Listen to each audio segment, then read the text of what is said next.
Easter Sunday, I stood on the front steps of the duplex I co-signed, clutching a basket of homemade dinner rolls in one hand and my granddaughter Sophie's gift in the other.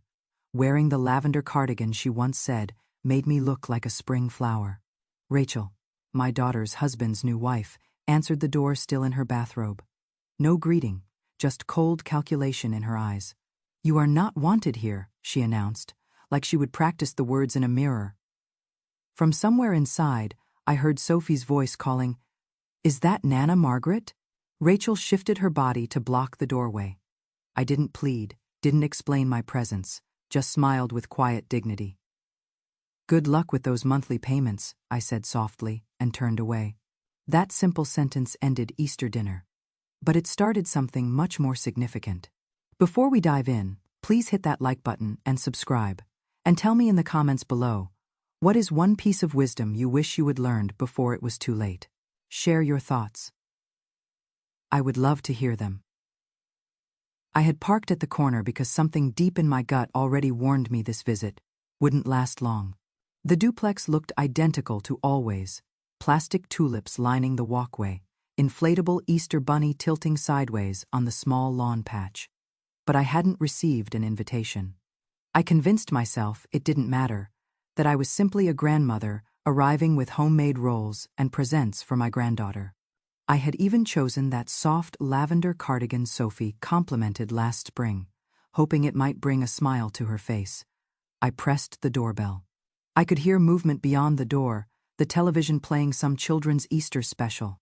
Then, the door swung wide, and Rachel stood there, robe cinched tight like she was bracing for confrontation, eyes already hard as stone.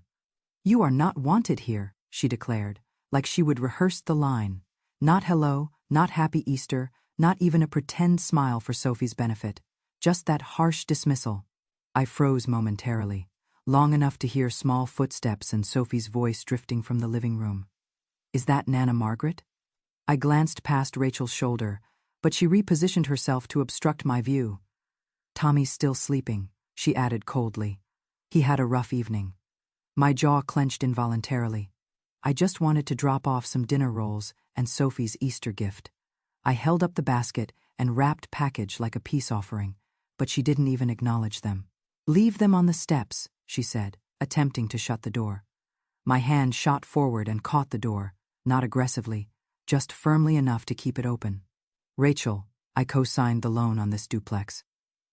Remember that." She rolled her eyes dramatically. "Which you have mentioned at every holiday, birthday, and family gathering since. You think that gives you permanent permission to bulldoze your way into our lives?" I released the door. No drama, no raised voice, just one measured breath. "Good luck with those monthly payments," I said, and walked away. I didn't even hear her close the door. I was already heading back to my car, still carrying the basket and gift. My hands trembled slightly, but not from sorrow. Not anymore. That woman had been freezing me out for years, gradually, strategically, like slowly turning down a thermostat. And Tommy?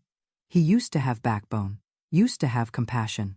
I climbed into the car, placed the gift on the passenger seat, and sat there briefly, gazing at the duplex I helped finance. I noticed a shadow shifting behind the curtain. Maybe Tommy, maybe Sophie. It didn't matter. They allowed her to speak for the entire family now. I started the engine, adjusted the heat, and drove away without looking back. But in my mind, I was already retrieving the mortgage documents. I remembered the clause about co-owner rights in cases of financial misconduct. I smiled slightly. I didn't burn bridges. I built escape routes. I didn't drive straight home. I wandered aimlessly through town for a while, past empty shopping centers and closed coffee shops, through neighborhoods where warm light glowed behind windows, and families I would never know were probably sharing Easter ham or arguing over desserts. Eventually, I pulled into my apartment complex, turned off the engine, and just sat there staring at the basket of rolls on the seat beside me. The apartment smelled like lemon furniture polish and leftover meatloaf. I would prepared food the day before, still clinging to hope they would call at the last minute and say, "Come over, Mom, we reconsidered." They never did. I set the rolls on the counter, unwrapped Sophie's gift, a delicate jewelry box with a dancing ballerina she would have treasured, and placed it beside my untouched place setting. I poured myself a small glass of boxed Chardonnay and stood in the kitchen doorway, chewing mechanically, barely registering the taste. The silence in the room felt oppressive, like it had physical weight. I turned on the television just to fill the void, found an Easter movie I would seen countless times, and muted the sound. My gaze drifted to the bookshelf, where last year's framed photo of Sophie sat slightly askew.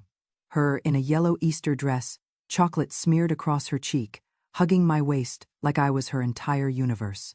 I picked up the frame, straightened it, then reached for my phone. Sophie's school used some app for sharing photos and updates, but I wasn't listed as an authorized contact anymore. I found her old tablet number, pressed call, and it went to voicemail. "Hello, sweetheart. It is Nana Margaret," I said gently. "Just wanted to tell you I love you. Happy Easter. I hope you are having a wonderful day." I paused, then added, "You can call me whenever you want." "Okay, I miss you terribly." I hung up before my voice could break, then placed the phone face down. The wine stung slightly going down. I walked to my small office area, opened the drawer where I kept important documents, and searched through the manila folders until I found it: Tommy and Rachel's mortgage paperwork. I hadn't examined it in years. There it was. My signature on the co-owner line, the notary stamp, the fine print about refinancing, requiring both signatures. I flipped through slowly, methodically, until one page stopped me cold. A refinancing addendum from last year, something I would never seen, something I would never signed, but there it was. My name, my forged signature. Rachel's name beside it, and the date right after my 67th birthday. My stomach dropped. I stared at it, then at the signature, then back again. The loops were incorrect. The slant was wrong. I hadn't held a pen that day. I pulled out my phone and texted Dorothy, an old friend who had worked at the credit union for 25 years and notarized every important document I would ever signed. "Can I visit tomorrow?" I wrote. "Need your expertise on something. Mortgage-related." She texted back immediately. "Absolutely." I sat there longer, holding that forged page like it was evidence of war crimes. I wasn't just disrespected or dismissed today. I was used, betrayed, and somewhere inside that duplex, my granddaughter was being raised by someone who had no qualms about committing fraud, erasing family, and smiling through the deception. I picked up the roll basket, walked to the garbage, and dumped it without hesitation. Rachel wanted to eliminate me from their lives. She should have been more careful about leaving a paper trail. I poured the remaining wine down the drain and pulled out a legal pad. Tomorrow, I would visit Dorothy tonight. I would start documenting everything. Every date, every payment, every lie I would been told. Because if Rachel wanted warfare, she would just declared it, and I would been silent for far too long. The next morning, I arrived at Dorothy's little ranch house just after 10. Paper folder in hand, my fingers still stiff from gripping the steering wheel too tightly during the entire drive. Dorothy answered the door in house slippers and a coffee-stained blouse. Before she even hugged me, she said, "You look terrible." I didn't disagree. She led me into her kitchen, where the aroma of burnt toast lingered, and I spread the paperwork across her table, like a puzzle I already knew the solution to, but needed her to confirm. "Here," I said, pointing to the refinancing page with the counterfeit signature. "That is not mine." She sat down, put on her reading glasses, and examined it wordlessly. Then she pulled out a stack of papers from her own file cabinet, flipped to past mortgage documents she had notarized for me in 2022, and laid them side by side. "It is not just not yours," she said slowly. "This one's amateur work. Someone copied your name like a high schooler forging a hall pass. The angle's wrong, no pressure variation in the pen stroke. And the date. That is a Sunday. No credit union processes paperwork on Sundays." I felt my stomach plummet. I already suspected Rachel was responsible, but hearing it confirmed made everything more concrete. Dorothy leaned back in her chair and studied me differently. "This isn't just family conflict anymore, Margaret. This is criminal behavior," she committed mortgage fraud. I nodded, too stunned to respond. Dorothy asked if I wanted coffee. I declined, and we sat in silence while she photocopied the documents and returned the originals to me. "You need legal counsel," she said. "Immediately, before they create more problems and implicate you in them." I left her house feeling like I would aged a decade in 10 minutes. At home, I didn't even remove my jacket. I immediately Googled legal aid services in town and made 4 calls before one agreed to see me the following afternoon. I spent the rest of the day gathering every receipt, payment notice, and email chain I could locate. Rachel had been calculated, but not flawless. There were small details, notes where she told me, "Tommy will handle the paperwork this time," or texts from Tommy saying, "Rachel says you don't need to come to the credit union." All of it constructed a narrative, and that narrative was fraud wrapped in manipulation. I kept thinking back to the moment I signed that original mortgage, how Rachel barely acknowledged my help, how Tommy had hugged me too long, like he knew something was wrong, how I told myself family comes first, but now I saw it clearly. They would needed me until they didn't. And when I stopped being useful, Rachel rewrote the rules. That night, I made a list on yellow legal paper titled, "Things I Regret." Number 1 was trusting Rachel with anything more valuable than a casserole dish. I slept in sweats on the sofa, laptop open beside me, with a dozen browser tabs still displaying topics like cosigner liability and what happens when one mortgage holder commits fraud. I wasn't frightened. I was something else now, exhausted. Yes, but underneath that, something sharper, more focused. I wasn't just going to correct this. I was going to ensure Rachel never forgot what it cost to push me aside. By the time I walked into the legal aid office the following afternoon, I was drained from combing through paperwork and mentally replaying every conversation with Tommy and Rachel over the past 5 years, trying to pinpoint when the shift occurred from family to something colder. The attorney was younger than I anticipated, maybe mid-30s, named Carmen, with sharp eyes and a tone that didn't waste time. I laid the folder on her desk, explained the situation, showed her the forged refinancing document, and handed her Dorothy's comparison copies. She didn't flinch.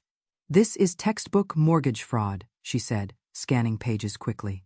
"You are legally co-owner of that duplex. Any refinancing without your signature is invalid.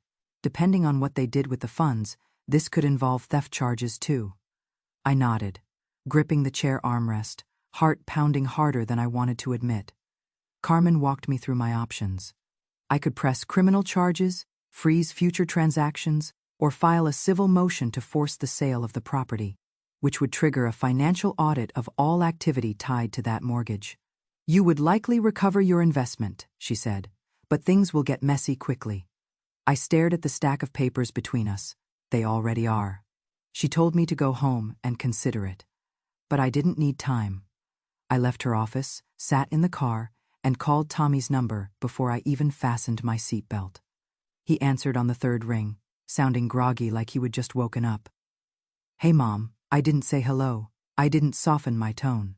"We need to talk." Immediately, he hesitated. "Rachel's not here." "Perfect. I am not talking to her. I am talking to you." 5 minutes later, I was parked outside the duplex I once helped purchase. Tommy came out in sweatpants and an old t-shirt, rubbing his eyes like a teenager. He got in the passenger seat, and for a moment, we just sat there. "Did you know about the refinancing?" I asked. He didn't answer right away, Tommy. He exhaled heavily. "Rachel said we would lose the duplex if we didn't do it. She said you would never agree, so you let her forge my name." I didn't see it until afterward, I thought. Maybe it wouldn't matter. I turned to face him, my voice low but steady. "It matters, and you let her erase me from my own legal agreement. I co-signed for you because I trusted you." "I am sorry." His voice cracked, but it didn't move me. I wasn't there for apologies. "You need to fix this before I do," I said, "because I met with a lawyer. And if you think Rachel's lies end here, you are mistaken." He nodded slowly, eyes downcast. "I will talk to her." "No," I said, "you will listen.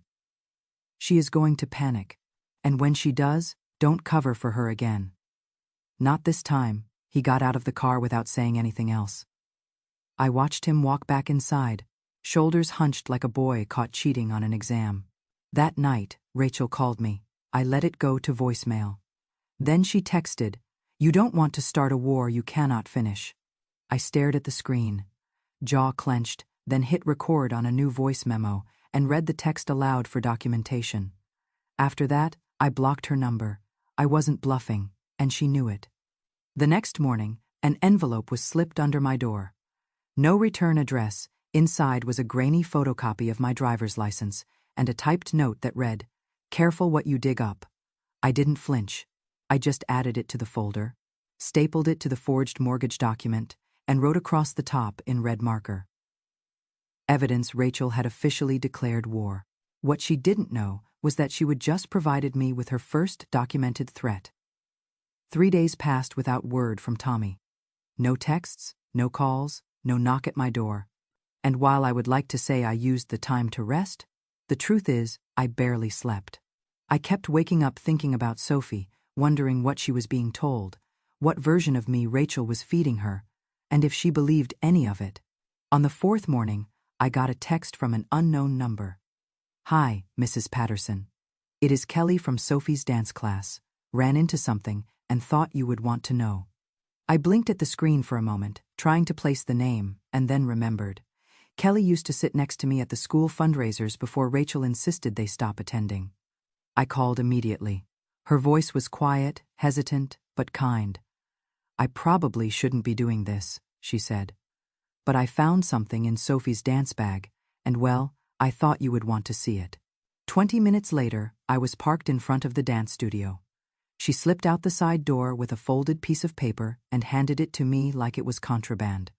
"She drew it last week," she said. It didn't say much, but it felt intentional.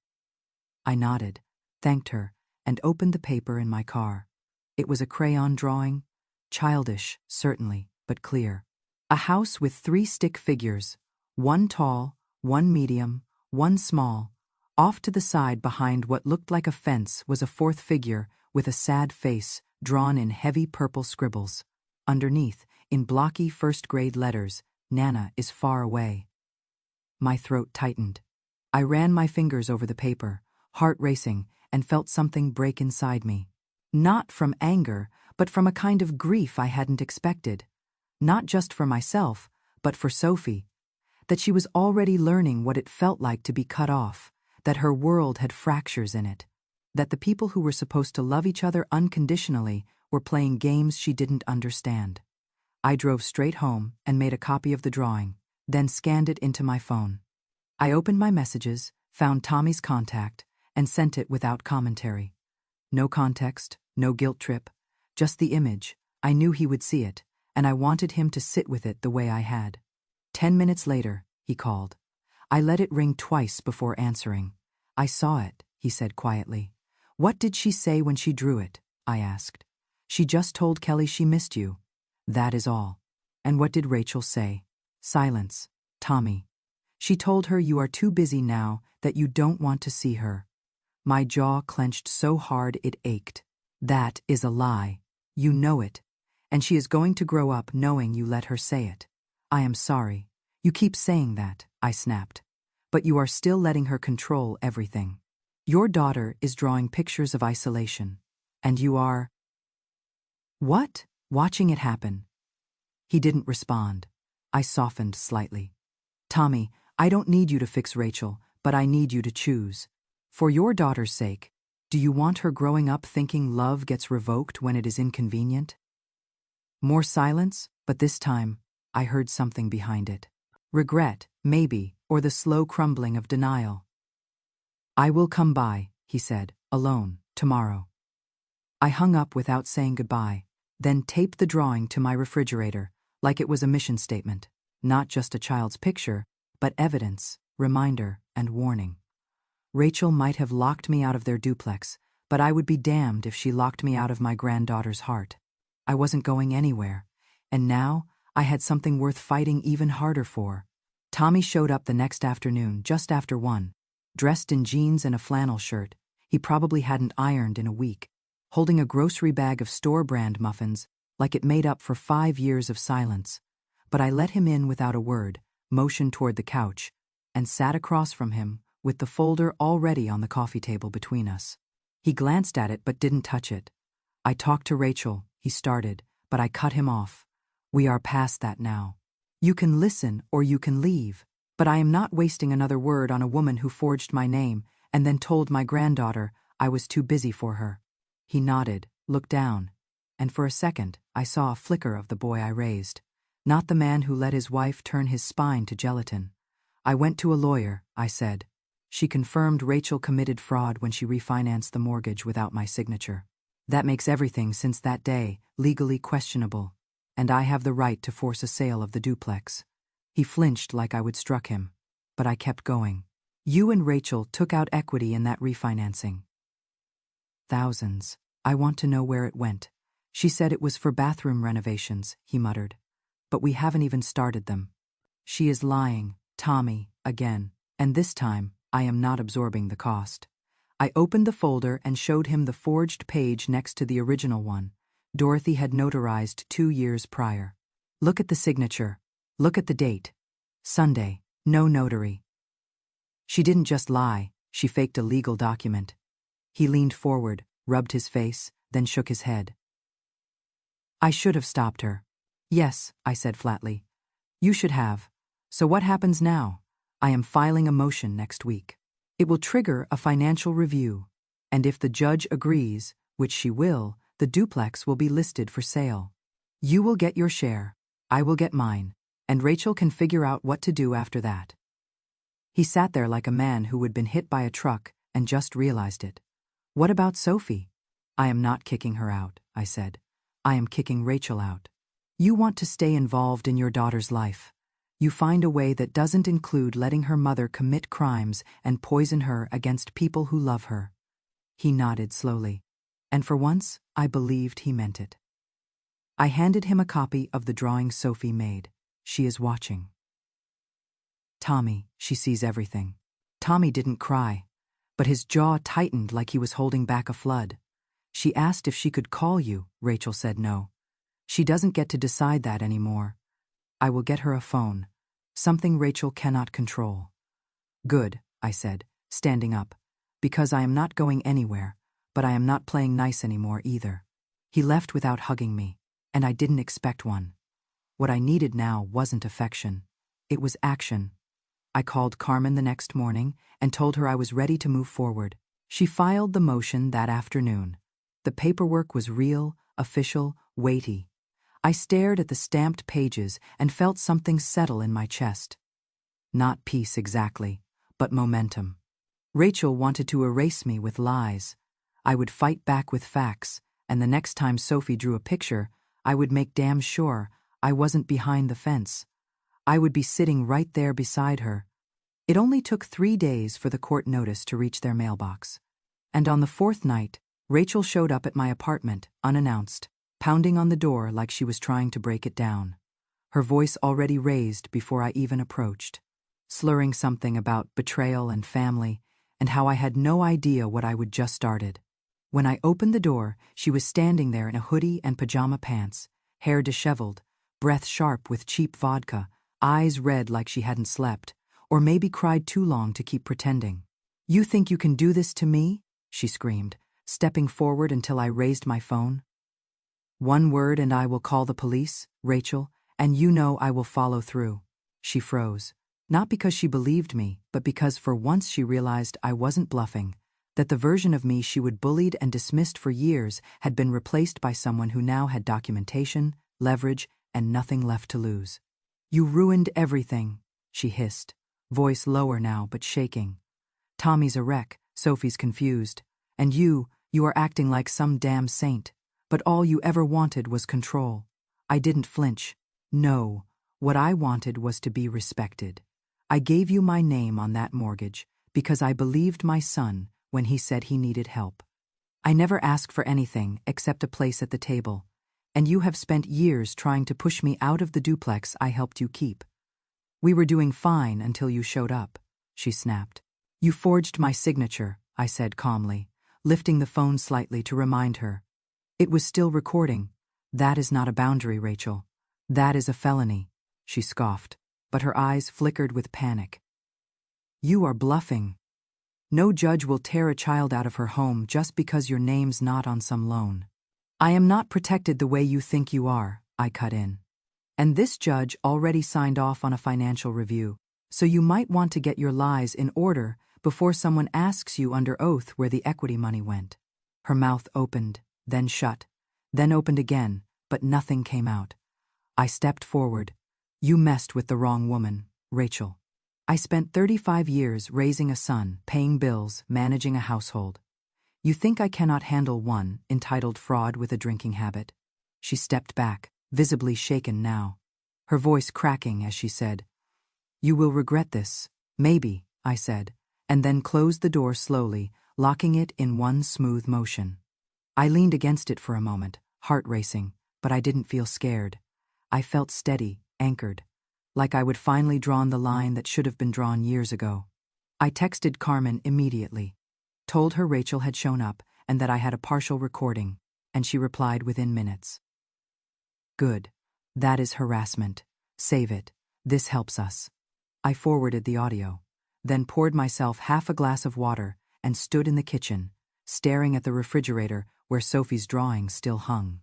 I ran my fingers over the crayon lines and thought about her sleeping in that duplex, right now, unaware that everything around her was about to shift. I wasn't trying to take her home away. I was trying to protect what little innocence she still had. Rachel had started this war when she chose lies over integrity, manipulation over conversation. And tonight, she came unhinged because she finally realized her house of cards wasn't just collapsing. It was being torn down, one legal page at a time. And I would keep going. Brick by brick, until the truth stood tall in its place. The next morning, I found a voicemail from Tommy, time-stamped just after midnight. His voice low and shaky, like he would recorded it from inside a car. I left, he said. I couldn't do it anymore. She threw a coffee mug at the wall and told me to pick a side. I picked Sophie. I am at a motel, off Interstate 40. I don't know what to do next. I listened twice before calling him back. He answered on the first ring, sounded like he hadn't slept. I asked if Sophie was with him, and he said no. Rachel wouldn't let him take her, not without a fight. And that is what broke him, realizing she would use their daughter like a pawn, the second she lost control of everything else. I told him to come by, and an hour later he showed up looking hollow, dark circles under his eyes. A plastic bag of clothes in one hand and a manila envelope in the other. He didn't sit when I offered, just stood in the middle of my living room like he didn't deserve a chair. I need to tell you something, he said. Something I should have said a long time ago. I stayed quiet and let him talk. He told me he knew about the forged signature before it happened. Rachel had brought it up, said she would found a workaround, and when he pushed back, she threatened to leave, to take Sophie and disappear to her sisters in Phoenix. And in that moment, he froze. Convinced that losing her meant losing his daughter, and so he let it happen. I didn't sign it, he said, but I didn't stop it either.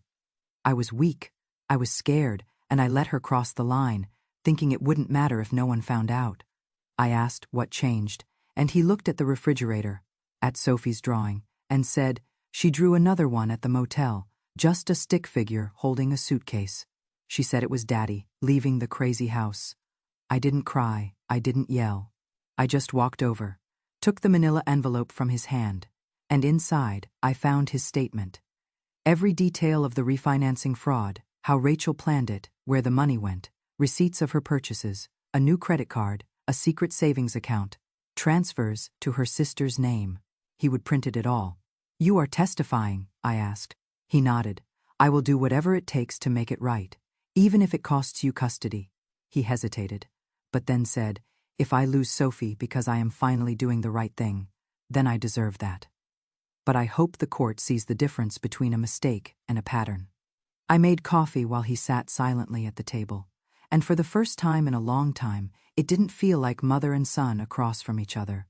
It felt like two adults, both bruised, trying to clean up a mess, neither of them fully made, but one of them finally chose to stop enabling. He left a few hours later, said he would go back to the motel until the next court date, and I promised I would be there. Every step. That night, I mailed Sophie a book, something simple, about butterflies, and inside the front cover I wrote, "No matter how far you fly, I will always be watching the sky with you. Love, Nana Margaret." I included a small phone with a preset number, mine, and instructions in 6-year-old terms. A quiet rebellion, a safety rope, a connection Rachel couldn't cut.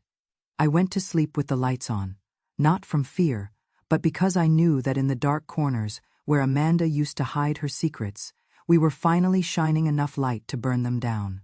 2 weeks later, the duplex hit the market, and the listing went live with words like cozy, charming, and motivated sellers. But behind those real estate smiles was a legal mess held together by forced cooperation and signed affidavits. And I watched it unfold like a woman finally cutting the last frayed rope off her wrists. Rachel didn't show up to the court hearing. Her lawyer claimed stress, emotional duress, and said she would move to her sister's in Phoenix, temporarily, but the judge didn't flinch. Carmen presented the forged document, Tommy's statement, the financial audit that showed how Rachel rerouted over $28,000 of equity into personal accounts. And the judge approved the forced sale without hesitation. Tommy and I stood outside the courthouse afterward. No celebration. Just quiet acknowledgement. "You okay?" I asked. He shrugged. "No, but I will be." The duplex went under contract faster than I expected. Apparently, the market was desperate for anything under $180,000. And after the deductions, fees, and penalties, Tommy got his 25%, and I got 45% to reflect the original cosign equity, which meant for the first time in a long time, I had money that wasn't tied to someone else's need or apology. I bought a small fixer-upper near a park. Single-story, pale yellow, with cracked siding and a yard full of dead grass. But it felt like mine in a way nothing else had since my husband passed. And when Tommy showed up that first Saturday with Sophie and a paint roller, I didn't ask questions. We didn't talk about Rachel. We didn't talk about what came next. We just painted. Walls, trim, even the mailbox, which Sophie insisted had to be pink because mail feels lonely and needs cheering up. I made sandwiches. Tommy fixed the broken window latch, and for the first time in months, everything felt normal, like we weren't dragging our hearts behind us anymore. Sophie stayed for the weekend, slept in a fortress of blankets in the guest room, and Sunday morning, she handed me a drawing. Me and her on a swing set, and Tommy holding a hammer behind us. "It is our new house," she said. I taped it next to the first drawing on my refrigerator. "Looks perfect," I told her. Tommy sat on the couch after Sophie went to bed, looking at his hands like he didn't recognize them. "I don't know what kind of father I have been," he said, "but I am going to be better." I nodded. "Didn't make it easy. Didn't say you are forgiven." I just said, "Start with consistency." "Kids trust what they see repeated." He nodded, like that was more useful than anything he would heard in therapy. The duplex sale closed officially a week later. I got the wire transfer in the morning, signed the last papers in the afternoon, and poured a glass of iced tea that night while sitting on my new porch, watching Sophie chase a butterfly across the small patch of grass. I wasn't bitter anymore. Rachel was gone. Maybe for good, maybe not. That wasn't my problem. I would stop trying to fix what others broke just to keep peace. That didn't include me. I had a house, a granddaughter who laughed again, and a son who was finally learning that love wasn't about silence. It was about showing up when it mattered most. And now, for the first time in years, I was home. 1 year later to the day, I was setting the table for 3. Not because it was fancy or traditional, but because I would finally learn that peace didn't need grand gestures. It needed follow-through. And as I laid down the last plate, I heard the familiar knock on the door, followed by the unmistakable shuffle of sneakers and the breathless voice of a 7-year-old yelling, "Nana Margaret, we brought the fruit salad." I opened the door to see Sophie holding a plastic container with grape stains across the lid and Tommy behind her, holding a small potted lily they picked up from the grocery store. Because Sophie said, "Every Easter needs a flower, even if it is little." I laughed, stepped aside, and let them in. The smell of roasted ham already filling the house, which now had fresh paint, fixed siding, and a small wooden swing in the backyard that Sophie called her thinking spot. We ate at the table where I would taped up her drawings like stained glass memories. One from last year, one from the motel, and now a new one she handed me just before dessert, a crayon version of all three of us in front of the little yellow house, with the words "Our Real Easter" scrawled above in pink marker. I hugged her tighter than I probably should have, kissed the top of her head, and said, "You make every place feel like home." "Sweetheart," after dinner, Tommy washed the dishes without being asked. And while he did, Sophie sat next to me on the couch, showing me pictures she would taken on her kid-friendly phone, most of them blurry shots of flowers, cats, and what I think was a piece of pizza with googly eyes. But one was of me. Me on the porch, drinking iced tea, eyes closed in the sun. "I took that when you weren't looking," she said proudly. "It is my favorite." I didn't say anything at first, just stared at the screen while my chest filled with something so full it almost hurt. "That is my favorite too," I whispered. Later, after Sophie fell asleep watching a cartoon on the carpet, and Tommy gently carried her to the guest room, we sat on the porch and he pulled out his phone. "Rachel sent me something," he said. "A voicemail. She wants to talk." I nodded slowly. "You going too?" he hesitated. "I don't know. Part of me wants to yell. The other part just wants to move on." I didn't give advice, I just said, "Do what keeps Sophie safe and you sane. That is all that matters now." He put the phone away and leaned back in the chair. "Thank you, Mom, for not giving up on me." I looked at the little potted lily glowing softly on the windowsill, then at my grown son, who would finally learn to put his child first, and I said, "Just keep showing up. That is all I ever wanted." And that was the end of it. Not dramatic, not loud, just quiet resolution. The kind that settles into your bones and tells you that you survived something that could have broken you.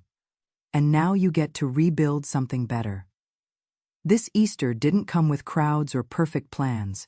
It came with truth, effort, and the people who stayed after the storm. I would walked away from a duplex I once helped pay for, and in return, I got a home no one could take from me. And when I tucked Sophie in that night, pulled the blanket over her shoulder, and kissed her forehead, I realized this wasn't just a better ending, it was finally the right one.